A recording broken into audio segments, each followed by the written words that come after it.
Howdy, y'all. Welcome to the Illuminati broadcast. I'm your messiah, David Moore. Nice to see y'all. I need to touch up my eyebrows. They're getting a little bushy. All right. We got a little Yugi back there. And we got my Sarazi over here. I got a little black candle burning over there. We have my bike, my little wyvern. He helps me out. My Porygon, my banjo, my Mewtwo. Yeah. So, I got my tea as well. You know, my book and my tea. My flat book, my flat earth, my conspiracy board. So the other day I was playing, I bought this Steve Jackson game called Illuminati card game, and I got it for my laptop, and I play against the computer, and they're pretty tough, but once you learn the rules, you get really good at it, and it's a lot easier to play after maybe like 3 times of playing it. This time I picked the network. So the network's job is to get as many groups as it can, and technology groups count double for it. And it was cool. I think I got like some kind of hackers. I hacked China, and then China got the Democrats, and then I got like the Boy Scouts, and then like the Pentagon, and then a nuclear power plant. I just kept going, and I kept taking over everything, and then I win, and I'm just like, I love it. It's so fun, like, to see the mechanics in action, because you start off as a faction or like an Illuminati group. I guess on here, technology might be somewhere like right here somewhere, between earth and water, right? Maybe even over here, or maybe even up here. But yeah, I thought it was really cool. So you start off as like, a group. I guess we'll look on here on a map. So you start off as a group, and then you link yourself up to other groups. Yeah, so I guess this one whole board would be your group. And then you pick maybe like 4 groups that you can like control under your main group. You put out the 4. And you could put like 1 here, and then you can have him conquer another group, and then another group. Or you can have him conquer a group, and then you can put 2 groups here, and then you can add more.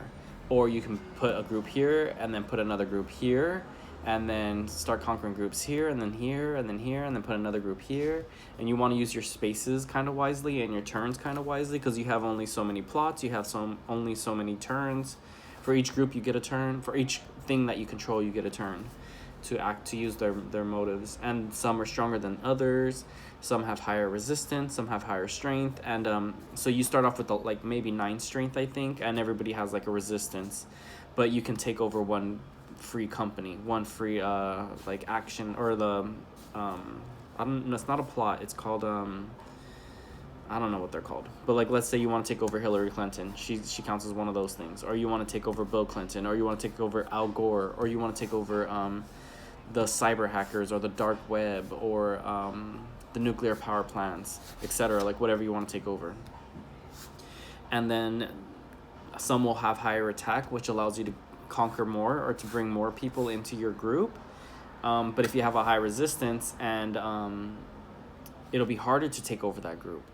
But if somebody else and if you do manage to take over it, somebody else couldn't destroy it or take control of it because it has such a high resistance, and it'll protect the rest of your pieces. And you can use it to defend other people's pieces as well if you're in the weird group.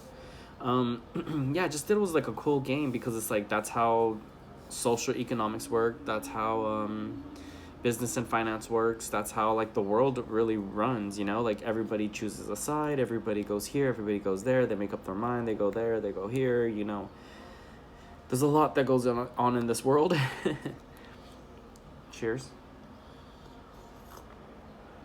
Some nice tea, hot tea. Okay, yeah, let's see, what was I talking about? We got Horus, we have Osiris, Ra, Apophis. This is cool. It kind of has that boat, huh? I think I want to explain kind of what the world looks like. In a lot of diagrams, they'll show a man right here, and this is his head, but then he's holding up, and then the sun's up here, above him. And a lot of ancient Egyptian mythology, that's how it looks. So when you're holding your hands up like this, you can think that the sun's above you, right? But you're on the map. Let's see, this is north, right? So will look something like this, I think. And you're pointing towards the sun, right? But you're walking up along the walls like this. So you're going from the South Pole to the equator to the North Pole, and then you're in Antarctica. And then the sun is going to be right here. But if you were to keep going and you were like in China or something, the sun's right here, right? But the sun is like constantly rotating. So you keep going South America, back down to like what, Africa, and then the South Pole, and then back to like South America, back to America, Canada, the North Pole again, like Russia, Germany, Israel, Europe, back down to South America, etc. Like we're inside the circumference of a globe.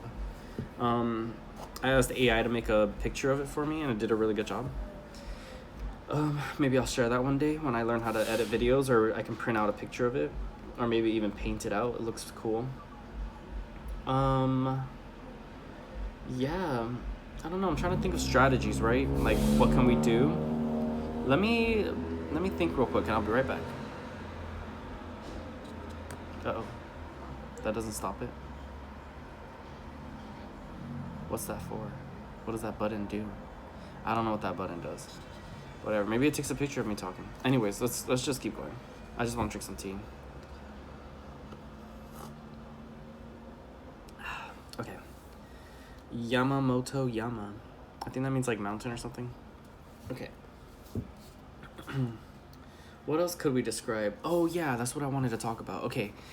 Let's talk about Machine Gun Kelly, right? MGK, MK Ultra, that's Machine Gun Kelly. You can think of him as like Atticus Rhodes from Yu-Gi-Oh! 5Ds, I guess, right? He's like a really good duelist. He has the red archfiend, and he's just always winning, and he likes to brag about it. So we got this like really pompous asshole. Yeah, a pompous asshole.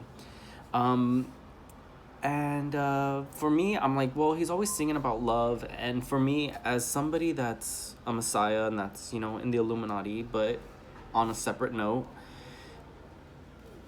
I'm invisible, and I feel like they sing to me in a way where they're like, we love you and we want to be with you, but we choose this lifestyle instead.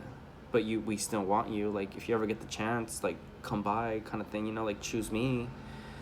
And I think let's go to the heart scale real quick. So let's do MGK right here. All right, so yeah, this is the heart scale. So MGK comes over here. He's like, hey, pick me. I like you. And then his heart's right here. He's like, look, I really love you, but this is what I do with my life. And then it's like, okay, so you want me to trust you? Because I don't. I really don't. Why would I trust you? And he's like, well, like, I sing a lot of songs about you. I profess my love to you. There's an episode in Yu-Gi-Oh! 5Ds where Atticus does profess his love to a girl, Carly. And that's kind of me, right? Like this nerdy girl that's just ugly and stupid and annoying. Remember, if I'm Horus Ra, the Pharaoh, I have that duality, that two-spirit, you know, the feminine and divine in one form. And he's like, well, I love you, I want to be with you, blah, blah, blah. I left, whatever her name is, Megan Fox for you, blah, blah, blah, blah. But it's like, well, but you're not really here. Like, you're not really here. You're not my friend. I don't know you personally. Like, I've never shook hands with you. I never, like, our skins never had contact with each other. So you're a liar. In Begonia, the movie with the aliens, they're really good at lying. That reptilian kind of instinct that they have to be like, I'll say whatever it takes to live. And like, I'll do whatever it takes to lie to God. I'll do whatever it takes for the Messiah not to hurt me, because I know he can win, but I'll pretend that he can't, and I'll pretend that like I need him just so he can let me keep doing what I want. You know, we have Nicki Minaj. We'll use her as an example too. She's like, hey, like, I love Donald Trump, I'm helping everybody, blah, blah, blah, like, I'm a rapper. And then her heart is just like afraid, like, oh my God, I'm so afraid. I don't know, I just get this fear from her heart. And then because I think she knows that her time is almost up. And so she's afraid, you know, like she's like, am I gonna go to heaven or hell? And it's like, you're gonna go to hell. Sorry, what can I do for you? And it's kind of sad because it's like she tries very hard to like inspire the world and to stand strong, to be a strong person, but a part of it's just like, I don't know. I don't have to be like, I don't have to be kind, right? I don't have to be like, okay, you can come in. I could be like, nah, I don't know. I don't think I want you in my world. I don't think I want people like you in my world. I don't think I want people that do the things you do in my world. Like, you do a lot of bad things. And she might come up here and be like, hey, like, what do I do that's bad? What do I do that's wrong? Like, let me make amends. Like I'm trying to help Donald Trump. I'm trying to help, you know, all these people, like, to be able to proclaim you. I'm trying to let people know that God exists. And that's a good thing for me in a sense, because it's like, yeah, you're gonna go to hell, but it hasn't happened yet, right? So like she has this opportunity to keep redeeming herself.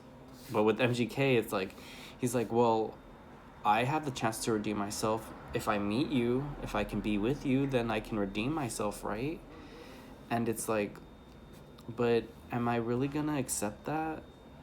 Like, after all those years, after all those times of being challenged, do you expect me to just forgive you? Or to pretend that, like, I don't think the way I think or feel the way I feel? And I have to put myself first, right?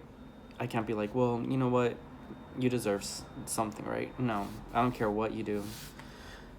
But that's their tactic as a reptilian, as Illuminati people, you know, like powers that be, as the force of nature that loves to hurt others. Sure, they give a lot of people music and all these things, and I'm like, I was watching a video where he has this kid going through like his life, and I was like, so you're influencing the next generation, and you're giving them all this cool style and all these good ideas, and you're part of like a trap in a way, because I give people all those ideas and those things already, and he's just like regurgitating it, and then you get a whole bunch of clones, you know? And I'm like, do I really want a whole bunch of clones? All these people that, like, you know, these white kids that have like curly hair and they're blonde and they like to wear jewelry and baggy pants, and they think that they're cool, right? And they think they could get any girl that they want, and they could be depressed or emo and be cool and like be rich, and like where are you getting this money from? Like, how are you getting these jobs? How are you living your life? I want to know. I need to know. Okay. So, let me keep drinking my... What's the tea? So yeah, I guess in a sense we're talking about mannequins right now, right? In Shin Megami Tensei, there's these mannequins, these golems. And, let's push this back because I don't want it to be so close to my face. Alright. So you have all these people, right?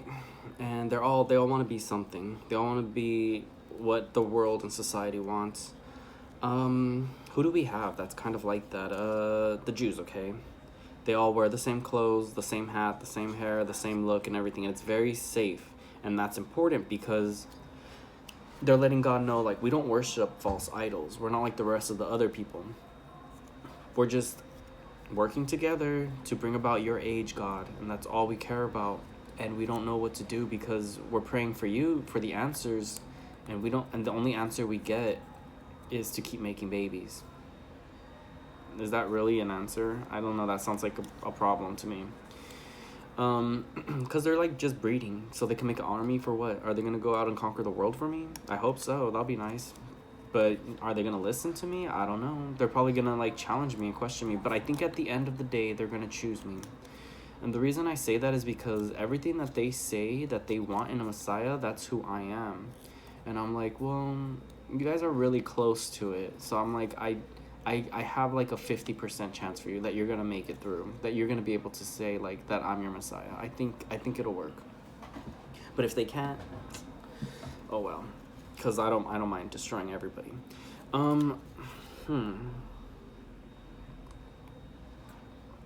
So yeah, you can see that dedication that they have towards God, me as their God, right? So you have that dedication, like Well, we want God to see us as not false idols or false worshippers of false idols. Like people that follow MGK, they would be called false idols, right? And their worshippers would be lost. And so basically, it's a good way to know, like, oh, that's an infection right there. You got to get rid of that infection. Um, yeah, that's what celebrities usually do.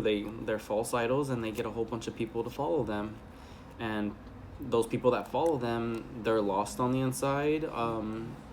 They say they believe in God, but they're not really searching for God. I remember when I was younger, everyone I would fight, I'll be like, are you God? Are you the Messiah? Like, do you have what it takes to be him?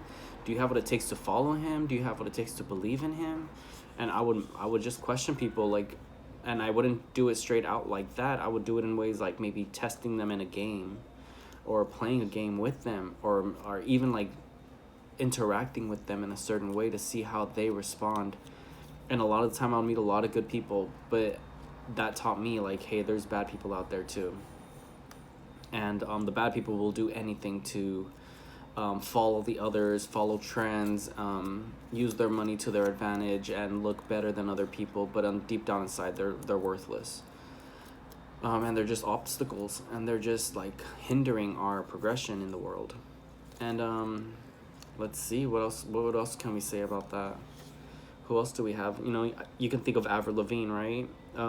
She got pretty big. She had a lot of people, but she did a lot of good too, because and a lot of these artists do good. Like the kids that they're suicidal, they're depressed, and they're helping them find music and an outlet to creativity to keep on living in this world, and that's a good thing. So it's like a catch-22, right? A conundrum, like, dang, do I destroy them or do I let them live? I guess that catch-22 is that arcana, right? The major arcanas. And even in Hunter x Hunter, you get that catch-22 with Morena Prudo, and she can create 22 victims, right? Infected her warriors.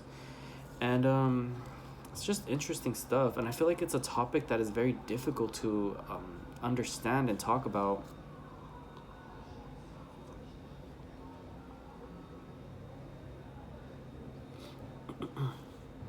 I think because we want to see like an answer or solution, but there isn't an answer or solution really, because it's like, how old am I? 36, right? So I passed all the numbers. I passed the number where Jesus dies, right? And 36 was my Antichrist era. So when I turned 37, I'm like, what's next? What am I gonna do next? What's my next plan? What's my next move? Like, how long am I gonna keep fighting as the Messiah to get what I want? And it just makes it worse for the people that are like, that are believers, because I'm not gonna forgive them when the time comes. I'm gonna be super strong and powerful. I'm gonna bust the Jay and Silent Bob on them. You know how in Jay and Silent Bob, like, everybody talks crap about them, and then they spend all their money just beating the crap out of them? Like, that was amazing. I love that. That's what I want to do with my life. I'm like, yeah, I'm a Jay and Silent Bob your asses. So, like, everybody that never believed in me or that's trying to stop me, like, I'll remember. Like, maybe later you'll beg for mercy or forgiveness. And even if you think that you're a good person, like MGK or Brendan Urie, like, hey, like, we tried our best to help you. Like, we can only do so much. I'm like, well, I can only do so much to stop myself from destroying you with my magic. I think that's the important, entertainment purposes only role-playing ideas, is that I'm not gonna threaten somebody, I'm not gonna hurt them. I'm just gonna use my magic, and words are pretty powerful. So I'm basically giving you education, right? Like knowledge, and even to myself, to be able to like journal, journaling on YouTube, to be able to see how I think and how I act and how I move, and my progression in life, and like what I used to think and how I think. But I still want to destroy them with magic, right? Like, I'm gonna turn them against themselves. I'm gonna give them everything they need. Like, let's see what's wrong with MGK. Let's start with him. Or let's see what's good about him too. So he's tall, he's blonde, he has blue eyes, he's pretty handsome, he's skinny, he's really good with instruments, He's a great singer. He has energy. He has charismatic. Uh, he has all the good things that he needs. He's thriving. He's really going, and his followers follow him to the end. His fans are really there behind him, rooting for him. And that's a little bit difficult for me because, like I said, in the Illuminati card game, they build up a resistance and they get stronger too. So like he has a resistance and he's strong. Like he has all these fans and he has this influence over the world. He has all these friends, and everybody wants to be on stage with him and make money with him and go touring and concerts. That's a difficult opponent to defeat. What can I give him? There's nothing I could give him. There's no prayer that I can answer. He got everything he wanted. He got Megan Fox, the most beautiful girl in the world, supposedly. He got everything he want, right? He has everything he needs. What? There's nothing I could use to defeat him. But there is something that he has. This thing about loving me, and I'm like, well, it's a fake love. They use this fake love. How do I use that against them?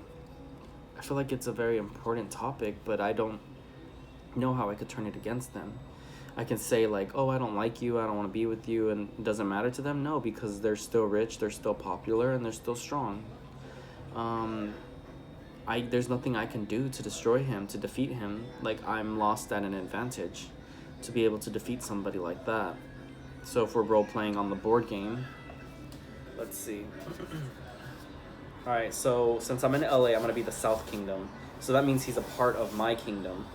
And since I'm in this kingdom at the moment, that's Aries and Mars, Libra, and Venus. And I have water, which is Scorpio and Virgo, to help me out, to get through these things. But how do I use them to... How do I use it? How do I win? Like, I can't use depression magic on him. I can't cancel him because he doesn't do anything too crazy that gets him canceled.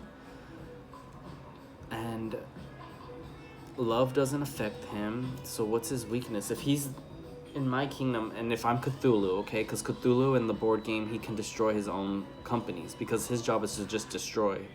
So if he's really strong and he could just destroy his own people and win the game. But I'm like, well, how do I destroy MGK if he's part of my team and I unfortunately have to have him on my team? How do I destroy him? Because he's really strong. He's tall, he's skinny. How do I destroy something like that? The only thing I like to do is like brainstorm. Like, let's say Yu-Gi-Oh! 5Ds. The Carly chick, she battles... what's his name? Atlas, which is MGK. So, but she uses fortune ladies. She uses fortune and love to defeat him, and she turns him into a vampire. But she ends up destroying herself to save him. That might sound contradictory, but sometimes the animators have to do stuff like that to keep the story going. And for it to make sense, and to give people hope and chances, and also strategies for myself. But how do I use fortune to destroy him? Maybe I could do a tarot reading and see what there is about him. Usually what I like to do is I like to combine everybody. I like to fuse everyone. So like I'll fuse Brendan, Yuri, and MGK so that their lives are intertwined. So if I destroy Brendan, it'll destroy MGK. And if I destroy MGK, it'll destroy Brendan. But I feel like there might be a link somewhere there that I can pull on. Like, who's inspiring them? Who's holding them? And there's somebody down here that's holding them. And usually those people will be not as famous. They'll be not as strong. They'll be somebody that's... someone unexpected. Like, my opposite would be a blonde hair, blue-eyed person, right? So you wouldn't expect to go after that person to destroy me, right? And you wouldn't go after me to destroy that person because you wouldn't know. That's how doppelgangers work. They're usually the copy of you, but the exact opposite as well. So how does Yugi defeat Seto Kaiba in the duels? He turns his own powers against him. I think we could talk a little bit about that in the next video. So let me get my cards and we'll talk about it. So give me a moment.